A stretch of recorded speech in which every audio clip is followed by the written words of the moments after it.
Hello dear students, कैसे हैं? I hope कि आप सभी अच्छे होंगे एंड अच्छे से अपना तैयारी कर रहे होंगे। तो आज हम आप सभी के बीच लेकर आ चुके हैं फिर से क्लास 12th का जो है, ठीक है, फिर से लेकर आ चुके हैं क्लास 12th का, जो कि देख सकते हैं इंटर बोर्ड परीक्षा 2026 और बायोलॉजी लेकर आ चुके हैं क्लास 12th का, ठीक है। और बायोलॉजी में आपको जो हम पढ़ाएंगे ये चैप्टर 3 है। ये कौन सा चैप्टर है? चैप्टर 3 है। और चैप्टर 3 में क्या है? मानव जनन। क्या पढ़ाएंगे? मानव जनन। मानव जनन में भी क्या पढ़ाएंगे? मानव जनन में जो आपका चलेगा शुक्राणु का निर्माण। मतलब अब शुक्राणु का निर्माण आपको लगता है डायरेक्ट सर जैसे यहाँ पे आ गए हम तो हमको पूरा डिटेल्स में देखना है, तो आपको क्या करना है, डिस्क्रिप्शन में लिंक है या प्लेलिस्ट में जाकर के देख लीजिए, बना हुआ है क्लास 12 चैप्टर 3 बायोलॉजी, पूरा लिस्ट बना हुआ, प्ले लिस्ट बना हुआ, वहां जाकर के आप देख सकते हैं बारे बारे से, या तो डिस्क्रिप्शन में लिंक है, जाकर के देख सकते हैं। शुक्राणु का निर्माण है ना, शुक्राणु का निर्माण हम इस वीडियो में पढ़ेंगे। और जो पिछला वीडियो नहीं देखे हैं तो डिस्क्रिप्शन में लिंक है, जल्द से जल्द जाकर के आप देख लें। और ये जो है लेक्चर 7 होने वाला है। ये कौन सा लेक्चर होने वाला है? या वीडियो का पार्ट 7 होने वाला है। तो जल्दी जल्दी जा करके जो नहीं देखे हैं अपना देख लें, ठीक है। तो आज हम इसमें जो पढ़ेंगे, क्या पढ़ेंगे? शुक्राणु का निर्माण के बारे में पढ़ेंगे। ये जो शुक्राणु है, जो कि आप देख सकते हैं यहाँ पे स्क्रीन पे, ये जो स्पर्म है जिसको शुक्राणु बोलते हैं, स्पर्म बोलते हैं हिंदी में, अथवा इंग्लिश में स्पर्म बोलते हैं, और हिंदी में क्या बोलते हैं? इसको शुक्राणु बोलते हैं। इसका निर्माण कैसे होता है? ये थोड़ा ना एगो होता है, ठीक है। आपको पता है कि करोड़ों में होता है। ये शुक्राणु किस कैसे बनते हैं? करोड़ों की संख्या में बनते हैं, ठीक है। तो आज हम इन्हीं के बारे में पढ़ेंगे कि किस प्रकार से जो है इसका निर्माण होता है। उसके बाद किस प्रकार से जो है मतलब कि अंडाणु में जाकर के ये क्या करते हैं? भेजते हैं, जहां से कि एक नया शिशु का जन्म होता है। क्या होता है? एक नया संतति का जन्म होता है। तो सबसे पहले आज जो अपना जानेंगे, इसमें क्या जानेंगे? इस वीडियो में क्या जानेंगे? तो इस वीडियो में अपना जानेंगे कि ये जो शुक्राणु है, शुक्राणु का निर्माण कैसे होता है। और इसका चित्र एग्जाम में आपको पूछा जाए, चित्र बना करके बताना है। तो जैसे कि आपको दे देगा शुक्राणु की संरचना का वर्णन करें, तो वो वाला चीज हम आगे बताएंगे। यहाँ पर अगर दिया जाए आपको कि शुक्राणु का निर्माण कैसे होता है, किस प्रकार से होता है, तो आपको किस प्रकार से बनाना है, चित्र बनाना है, पूरा डिटेल्स में बताना है। तो एक एक चीज आपको हम बताएंगे बनाने के लिए, ठीक है। तो आप जल्दी जल्दी क्या करें, अपना शेयर कर ले, अपना फ्रेंड्स लोग को भी बुला लें, ठीक है। तो आज का क्लास हम फिर स्टार्ट करते हैं, ठीक है। कर दें तो आप लोग तैयार हो जाइए पूरा, ठीक। चलिए, तो अब हम आपको बताते हैं सबसे पहले शुक्राणु, जैसे युग्मक जनन है, मतलब शुक्राणु का निर्माण। तो मतलब शुक्राणु जनन किसे कहते हैं? शुक्राणु जनन। तो शुक्राणु बनने की प्रक्रिया को ध्यान से समझिए। या शुक्राणु को जैसे कि युग्मक बोलते हैं, युग्मक का इंग्लिश क्या होता है? गैमिट होता है। तो मतलब गैमेटोजेनिस दे देगा, जैसे कि यहाँ पे देखिए है ना, युग्मक जनन, तो इसी का इंग्लिश क्या देगा? गैमेटोजेनेसिस। तो दोनों में बता देता है। जैसे कि क्या, गैमिट बनने की प्रक्रिया को क्या कहते हैं? तो आप बोलिएगा गैमेटोजेनेसिस, इंग्लिश में दे देगा। तो गैमिट बनने की प्रक्रिया क्या कहते हैं? गैमेटोजेनेसिस। शुक्राणु बनने की प्रक्रिया को क्या कहते हैं? शुक्र जनन कहते हैं। क्या कहते हैं? शुक्राणु बनने की प्रक्रिया को शुक्र जनन कहते हैं। युग्मक बनने की प्रक्रिया को युग्मक जनन कहते हैं। तो इसी प्रकार से आज इसमें हम पढ़ेंगे युग्मक जनन के चरण। तो शुक्राणु का जो निर्माण होता है वो 3 चरण में होता है। कितने चरण में होता है? 3 चरण में होता है। वो 3 चरण कौन है? देखिए, तो सबसे पहला चरण कौन सा है? गुणन अवस्था। कौन सा अवस्था है? गुणन अवस्था, जिसको कहते हैं मल्टीप्लीकेशन फेज। क्या कहते हैं? मल्टीप्लीकेशन फेज, मतलब गुणन अवस्था। नाम से कुछ पता चलता होगा कि गुणन अवस्था मतलब एक से अधिक संख्या में क्या होना? गुणन होना, वृद्धि करना, ग्रोथ करना। उसके बाद आता है वृद्धि अवस्था, जिसको ग्रोथ फेज कहते हैं। दूसरा क्या हो जाता है? दूसरा क्या हो जाता है? ध्यान से समझना, क्या हो जाता है? वृद्धि अवस्था, जिसको कहते हैं ग्रोथ फेज कहते हैं। क्या कहते हैं? ग्रोथ फेज, ठीक है। तो ग्रोथ फेज कहते हैं। उसके बाद क्या आ जाएगा? नेक्स्ट जो है परिपक्वन अवस्था, जिसको कहते हैं मैच्योरेशन फेज। क्या कहते हैं? मेंसुरेशन नहीं कहते, मेच्योर हो गया। क्या कहते हैं? कि मेच्योर हो गया। जैसे कि अभी आप लोग क्या है? बच्चा है, धीरे धीरे आपका क्या हो जाएगा? 18+ हो जाएगा, तो आप क्या हो गए? मेच्योर हो गए। आपका दिमाग का शक्ति क्या हो गया? मतलब कि हर एक कोई भी चीज के बारे में सोचने के लिए आप क्या हो चुके हैं? तैयार हो चुके हैं। आप 18 के बाद कोई भी चीज अपना फैसला ले सकते हैं, क्योंकि आप उस टाइम क्या कहेंगे? मेच्योर, है ना। तो वही प्रकार से यहाँ जो है ना मैच्योरेशन फेज कहलाता है। तो किसको? परिपक्वन अवस्था। आप क्या हो चुके हैं? परिपक्व। 18+ जिसका जिसका हो गया वो क्या हो गया? परिपक्व हो गया। क्या हो गया? परिपक्व, मतलब अपना डिसीजन, खुद का डिसीजन वो खुद ले सकते हैं, ठीक है, खुद का फैसला वो क्या करते हैं? खुद ले सकते हैं, तो इसलिए 18+ जो होता है उसको वो करते हैं, ठीक। तो उसी प्रकार से अपना इस शुक्राणु में देखेंगे कि शुक्राणु में भी 18+ होता है, तो 18+ होता है, तो ऐसा बात थोड़ा शुक्राणु में 18+ होता है। तो वो 3 फेज में जैसे जैसे होता है, सबसे पहले गुणन अवस्था हो गया, उसके बाद वृद्धि अवस्था हो गया, उसके बाद परिपक्वन अवस्था हो गया, मतलब मैच्योर हो गया। तो इनके बारे में पढ़ेंगे, ठीक है। अब देखिए युग्मक जनन के प्रकार, क्या देख रहे हैं यहाँ पर? युग्मक जनन के प्रकार। तो युग्मक जनन जो होते हैं क्या प्रकार के होते हैं? 2 प्रकार के। एक होते हैं शुक्राणु, मतलब शुक्राणु का निर्माण, और शुक्राणु का निर्माण होगा तो सर शुक्राणु का निर्माण होगा तो अंडाणुओं का निर्माण होगा, है कि नहीं? तो वही प्रकार से, तो कितने 2 चरण, 2 प्रकार के होते हैं। कौन सा होते हैं? शुक्र जनन जिसको कहते हैं स्पर्मेटोजेनेसिस, उसके बाद अंड जनन जिसको ओयोजेनेसिस कहते हैं, ओजेनेसिस कहते हैं, ठीक है। क्या कहते हैं? ओजेनेसिस। उसके बाद देखिए शुक्र जनन स्पर्मेटोजेनेसिस में क्या होगा? नर युग्मक का निर्माण होगा। किसका निर्माण होगा? ध्यान समझिए, किसका निर्माण होगा? नर युग्मक का निर्माण होगा। उसके बाद जो है यहाँ पे अंड जनन में किसका निर्माण होगा सर जी? तो मादा युग्मक मतलब अंडाणु का निर्माण होगा। इसमें क्या होगा? नर युग्मक शुक्राणु का निर्माण होगा, और इसमें किसका निर्माण होगा? नर युग्मक अंडाणु का निर्माण होगा। क्या यहाँ तक क्लियर हुआ आपको? क्लियर हुआ है? बताइए जल्दी फास्ट में, कमेंट कीजिए, नहीं कहते लाइक करो, शेयर करो तो जल्दी जल्दी कीजिए आप लोग, जल्दी जल्दी कीजिए फास्ट में। क्या यहाँ पे क्लियर हुआ? युग्मक जनन के प्रकार 2 प्रकार के अंडा है ना, क्या बोल सकते हैं? शुक्र जनन, उसके बाद बोलते हैं अंड जनन। शुक्र जनन में क्या होता है? शुक्राणु का निर्माण होता है। अंड जनन में क्या होता है? अंडाणु का निर्माण होता है। क्या क्लियर हो गया? चलिए, तो अब हम आगे आपको बताते हैं, यहाँ पे बारी बारी से इन सभी पार्ट के बारे में पढ़ेंगे। क्या करेंगे? बारी बारी से इन सभी भाग के बारे में पढ़ेंगे। ये गुणन अवस्था क्या है, वृद्धि अवस्था क्या है, परिपक्वन अवस्था क्या है, बारी बारी से इन सभी चीजों के बारे में पढ़ेंगे अपना, ठीक है। चलिए आगे बढ़ते हैं। अब जो अपना पढ़ेंगे, क्या पढ़ेंगे? ध्यान से देखिए क्या पढ़ेंगे। सबसे पहला क्या भाग आ जाता है? गुणन अवस्था किसे कहते हैं? क्या बोलिए जल्दी जल्दी, जिसको जिसको याद है जल्दी देख के, नहीं जिसको जिसको याद है जल्दी जल्दी कमेंट बॉक्स में डालिए, तो डिफिनेशन इसका, हाँ जल्दी जल्दी कमेंट बॉक्स में डालिए आप लोग, जिसको जिसको याद है जल्दी जल्दी डालिए, ठीक है। गुणन अवस्था क्या है सर जी? गुणन अवस्था जिसको मल्टीप्लिकेशन फेज कहते हैं, मतलब गुणन अवस्था ये ज्यादातर वृद्धि में गुणन होना, क्या होना? तो आप इसका डिफिनेशन कैसे लेके आएगा?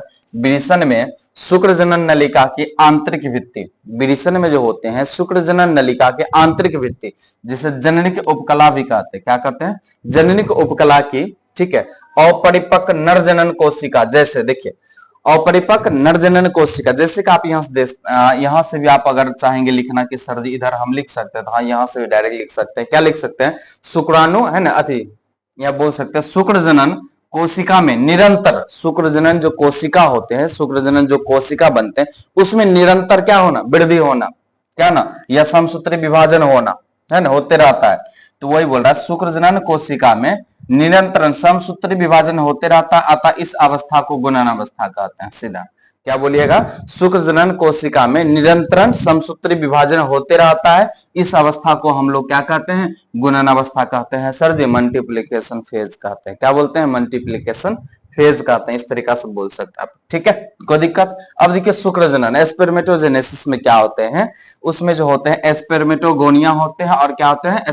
स्पर्मेटिड्स होते हैं। क्या होते हैं? स्पर्मेटोगोनिया होते हैं, स्पर्मेटोटिड्स होते हैं। किस में होते हैं? गुणन अवस्था में। देखिए आपको ऑब्जेक्टिव में पूछेगा कि स्पर्मेटोगोनिया है क्या है? अवगुणित है कि द्विगुणित है? बोलिए स्पर्मेटोगोनिया है, पूछेगा अवगुणित है कि द्विगुणित है, तो आप लोग याद कर लीजिएगा सर जी 2n है। क्या है? द्विगुणित है, मतलब 2n इक्वल टू 46, मतलब 2n बराबर 46। कैसे हो गया 46 सर जी? तो यहाँ पर अगर हम दे देंगे 2n बराबर, आपको दे दिए 2n बराबर निकाले ले, तो आप नहीं निकालिएगा 2 गुना 23 बराबर क्या हो जाएगा सर जी? 46। तो 2n बराबर क्या होता है? 46। तो स्पर्मेटोगोनिया जो होते हैं क्या होते हैं? द्विगुणित होते हैं। याद रखना आपको, स्पर्मेटोगोनिया होते हैं क्या होते हैं? द्विगुणित होते हैं। उसी प्रकार से यहाँ पर शुक्राणु है ना, शुक्राणु पूर्वी के बारे में देखेंगे, तो शुक्राणु पूर्वी जो होते हैं क्या होते हैं? अवगुणित होते हैं, मतलब n इस बराबर क्या हो जाएगा? 23 हो जाएगा। क्या हो जाएगा? 23 हो जाएगा। अगर बोलेगा आपको स्पर्मेटोटिड्स होते हैं, क्या होते हैं? स्पर्मेटोटिड्स होते हैं, तो बोलना है अवगुणित होते हैं। क्या होते हैं? अवगुणित होते हैं, ठीक है। चलिए अगला क्वेश्चन हम फिर देखते हैं, अति नोट में देखते हैं क्वेश्चन क्या देखेंगे। नोट में देखना है नर युग्मक शुक्राणु के निर्माण की जो है निर्माण की जो है क्रिया 2 चरण में होता है। नर युग्मक शुक्राणु का निर्माण की जो क्रिया होता है कितने चरण में होता है? 2 चरण में। पहला क्या होता है? पहला चरण में देखिए स्पर्मेटोजेनेसिस होते हैं, जिसको क्या कहते हैं? जिसको कहते हैं शुक्र जनन कहते हैं। क्या कहते हैं? शुक्र जनन। और दूसरा चरण जो होते हैं जिसको स्पर्मोजेनेसिस बोलते हैं। क्या बोलते हैं? स्पर्मोजेनेसिस, शुक्राणु जनन कहते हैं। शुक्र जनन, शुक्राणु जनन 2 चरण में होते हैं। इन बातों की याद रखना। कितने चरण में होते हैं? 2 चरण में होते हैं। उसके बाद देखिए अपना जानेंगे दूसरा पॉइंट, क्या जानेंगे? वृद्धि अवस्था। देखिए सीधा सीधी याद रखना, पहला अवस्था में क्या होगा? जो कोशिका होगा वो समसूत्री विभाजन करके ग्रोथ होगा, मतलब समसूत्री विभाजन नियंत्रण समसूत्री विभाजन करेगा। और जब इस अवस्था में आएगा, वृद्धि अवस्था में जब आएगा, तो इसमें सीधा सीधा आपको पता चलता होगा यहाँ से बात से क्या होगा सर जी? यह वृद्धि होना चालू हो जाएगा। शुक्राणु को क्या होना? वृद्धि होना चालू हो जाएगा, ग्रोथ होना चालू हो जाएगा। बस सिंपल बात। इसमें है क्या? कुछ नहीं है इसमें कुछ नहीं है। चलिए तो देखिए है क्या? कुछ नहीं है। ठीक है, लिखना है बढ़िया से, ध्यान समझिए। तो गुणन अवस्था के बाद स्पर्मेटोगोनिया की कोशिकाएं पोषण प्राप्त कर आकार में बड़ी हो जाती है। गुणन अवस्था में क्या होता है? गुणन अवस्था के बाद जो है ना, गुणन अवस्था के बाद स्पर्मेटोगोनिया क्या करता है? कोशिका पोषण प्राप्त कर, मतलब खाना पीना। जब आप बच्चा होंगे, ठीक है, जब आप छोटे होंगे तो उस टाइम तो मतलब कि छोटा अवस्था में होंगे, उस टाइम तो क्या खाना पीना खा करके खाते हैं, हमारे शरीर को पोषण मिलता है। एक छोटा बच्चा को जब पोषण मिलता है तभी तो वो ग्रोथ होता है, वृद्धि होता है। तो वही प्रकार से क्या होता है? स्पर्मेटोगोनिया की कोशिकाएं पोषण प्राप्त करता है, बड़ी मतलब कि बड़ी हो जाती है। अतः यही अवस्था को क्या बोलते हैं? इस अवस्था को ही आप क्या बोलिएगा? वृद्धि अवस्था बोलिएगा। क्या बोलिएगा? वृद्धि अवस्था बोलिएगा। क्या यहां तक क्लियर है? इस अवस्था को क्या बोल सकते हैं आप? वृद्धि अवस्था। स्पर्मेटोगोनिया जो है क्या करता है? स्पर्मेटोगोनिया जो कोशिका होते हैं वो क्या करते हैं? पोषण प्राप्त करते हैं। क्या करते हैं? पोषण प्राप्त करके अपना आप को क्या कर ले? वृद्धि जो कर लेते हैं, इस अवस्था को ही क्या कहते हैं? वृद्धि अवस्था कहते हैं। सर जी क्या कहते हैं? वृद्धि अवस्था, ग्रोथ फेज कहते हैं। क्या कहते हैं? ग्रोथ फेज कहते हैं। ठीक, अब इसमें देखिए नोट में पॉइंट को याद रखना है। वृद्धि अवस्था में पोषण प्राप्त करने वाली बड़ी कोशिकाएं है ना, प्राइमरी स्पर्मेटोसाइट कहलाती है ना। क्या कहलाती है? प्राइमरी स्पर्मेटोसाइट कहलाती है। ध्यान समझते हैं क्या बोलना है आपको। देखिए जो हम नोट में दे रहे हैं ना, नोट में जो दे रहे हैं, सोचिए कि हाँ ये ऑब्जेक्टिव के लिए आपको मतलब कि बहुत अच्छा साबित हो सकता है। ठीक है, ऑब्जेक्टिव में आ जाएगा। तो देखिए कैसे याद करना है इसको, यहाँ ध्यान से समझिए, पूरा फोकस यहाँ पर मारिए। हम क्या बोले यहाँ पर? वृद्धि अवस्था में पोषण प्राप्त कर बनने वाली बड़ी कोशिकाएं प्राइमरी स्पर्मेटोसाइट, या हिंदी में कहते हैं प्राथमिक शुक्र कोशिकाएं कहलाती है। हिंदी में क्या कहलाती है? प्राथमिक शुक्र कोशिका। और इंग्लिश में क्या बोलना है? प्राइमरी स्पर्मेटोसाइट कहलाती है। प्राइमरी स्पर्मेटोसाइट याद रखना, प्राइमरी स्पर्मेटोसाइट कहलाती है। ठीक है, ग्रोथ फेज में यहां तक क्लियर हुआ आपको? ग्रोथ फेज में यहां तक क्लियर हुआ कि किस प्रकार से क्या करता है स्पर्मेटोगोनिया? ग्रोथ होकर के मतलब कि पोषण प्राप्त करके धीरे धीरे जो वृद्धि करती है, क्या करती है? धीरे धीरे वृद्धि करती है। ओके, चलिए अब अगला पॉइंट अपना देखते हैं। क्या देखते हैं अगला पॉइंट? अगला पॉइंट आपका क्या है? परिपक्वन अवस्था। कौन सा अवस्था है सर जी? परिपक्वन अवस्था। आपको हम पहले बोले हैं हर एक वीडियो में आपको ऑब्जेक्टिव पूछेंगे, हम ऑब्जेक्टिव हर एक वीडियो में पूछेंगे। लास्ट में आपको आंसर देना है, कमेंट बॉक्स में पूरा धराधर भर देना है कि सर हम जो पढ़े आपके वीडियो से यहाँ पे हमको पूरा चीज क्लियर हुआ। उसके बाद क्या क्लियर हुआ तो आप लिख सकते हैं, अपना ही मन से लिख सकते हैं। उसके बाद आप टेस्ट दे दीजिएगा लास्ट में, बहुत अच्छा लगेगा, आपको भी मजा आएगा कि सर यहाँ जो आपको पावर पता चलेगा। अगर एक बार में मान लीजिए ज्यादातर गलती होगी, कोई दिक्कत नहीं, दूसरा बार देख करके फिर से दीजिए। आप टेंशन नहीं लेना, बढ़िया से पढ़ना, मन लगा के पढ़ना। ठीक है, और परिपक्वन अवस्था के बारे में जानेंगे। क्या जानेंगे? परिपक्वन अवस्था क्या होता है। ठीक, अब देखिए परिपक्वन अवस्था में क्या होता है। ठीक है, बोले थे ना मेच्योर हो जाना। क्या बोले? मेच्योर हो जाना। मेच्योर मतलब जवान, है ना, ये हो जाना। अब देखिए शुक्र जनन इस प्रकार है ना, शुक्र जनन इस चरण में प्राथमिक शुक्र कोशिका में अर्धसूत्रण विभाजन करता है। प्राथमिक शुक्र जो कोशिका होते हैं, ठीक है, प्राथमिक शुक्र कोशिका जो होते हैं उसमें क्या करते हैं? अर्धसूत्रण करते हैं। अर्धसूत्रण मतलब आधा, क्या करते हैं? आधा, अर्धसूत्रण विभाजन होते हैं। ठीक है, और इसमें जो फर्स्ट फेज में ये हो जाते हैं। उसके बाद देखिए जिसमें द्वितीय कोशिका का निर्माण होता है। कौन सा कोशिका का निर्माण होता है? द्वितीयक मतलब सेकेंडरी प्राइमरोसिट का क्या होता है? निर्माण होता है। द्वितीयक का निर्माण हो जाता है। उसके बाद देखिए क्या हो जाता है, द्वितीयक से, ध्यान से समझिए, द्वितीयक से क्या हो जाते हैं, है ना, निर्माण हो जाता है। फिर द्वितीयक शुक्र कोशिका में क्या हो जाते हैं, अर्धसूत्रीय विभाजन होता है। ये द्वितीयक सूत्र, द्वितीयक जो ये कोशिका है ना, सेकेंडरी स्पर्मेटोसाइट, इसमें फिर अर्धसूत्रीय विभाजन हो जाता है। क्या हो जाता है, अर्धसूत्रीय विभाजन हो जाता है। ठीक, यहां से देखिए, ध्यान से समझना है, एकदम हड़बड़ा नहीं है, पूरा प्यार से समझना, ठीक है। तो द्वितीयक शुक्र कोशिका में क्या हो जाता है, अर्धसूत्रीय विभाजन हो जाते हैं, मतलब समसूत्री विभाजन के समान ही होते हैं। समसूत्री विभाजन के क्या होते हैं, समान, सम मतलब बराबर, ठीक है। जिससे 4 अगुणित शुक्राणु परशु या शुक्राणु, इसको बोल सकते हैं शुक्राणु पूर्वी या शुक्राणु परशु बनते हैं। क्या बनल है, 4 गो स्पर्म, स्पर्म, और यहां भी देख सकते हैं कितना निर्माण हुआ, 4 गो का निर्माण हुआ, ठीक है, 4 गो का निर्माण। अब देखिए ऐसा नहीं कि सर जी इसमें जो है शुक्राणु का निर्माण 4 गो होता है, बोले लाखों करोड़ों को होता है। ये आपको बताएं कि शुक्राणु कैसे बनता है, सिर्फ शुक्राणु का निर्माण कैसे होता है, ये तो करोड़ों की संख्या में होता है।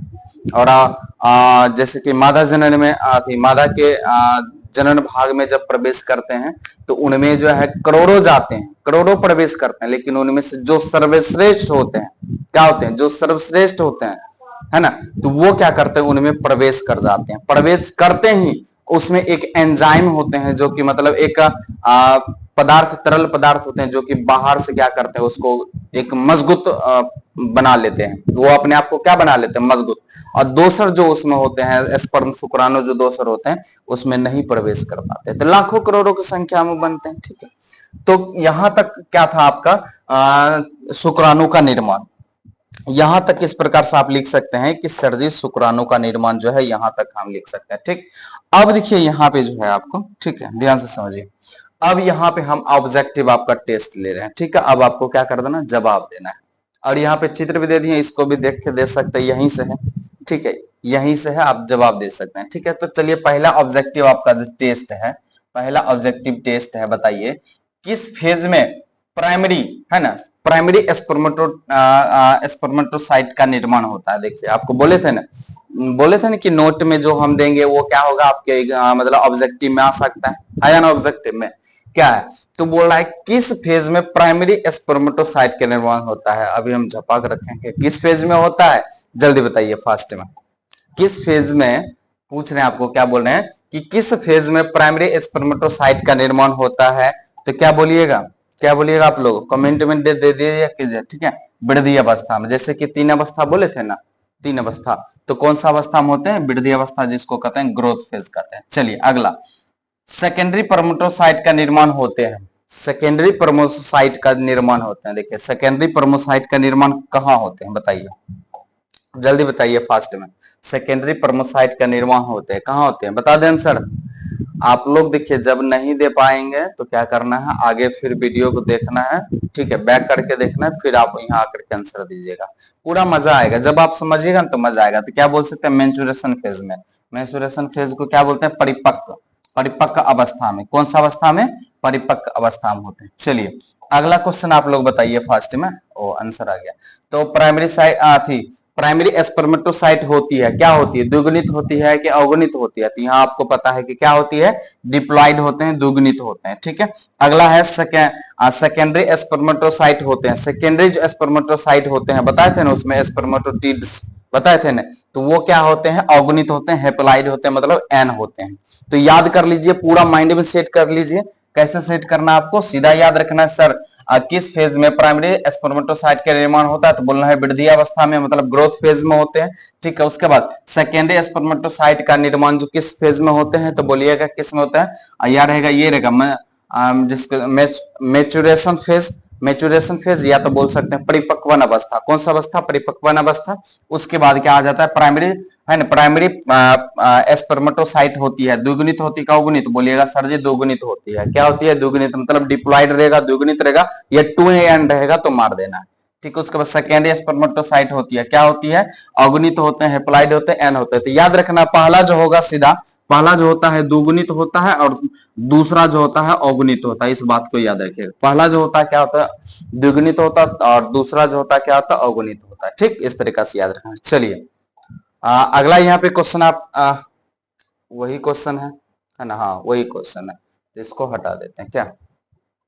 चलिए, तो यहां तक आपको क्लियर हो गया होगा। ठीक है, तो आप लोग इसका इंतजार अगले वीडियो में कीजिए। ठीक है, इस सेशन लेकर आ रहे हैं। ठीक है, उसमें क्या पढ़ाएंगे आपको, शुक्राणु के संरचना के बारे में पढ़ाएंगे। बोले थे ना आपको शुक्राणु के संरचना के बारे में पढ़ाएंगे। तो आई होप कि आपको एक एक बात क्लियर हुआ होगा। ठीक है, अगर क्लियर हुआ होगा तो क्या करना है, बस वही सेम काम वीडियो में आकर के आपको क्या करना, अपना जो समझ में आया वो अपना फीडबैक दे सकते हैं। सो धन्यवाद।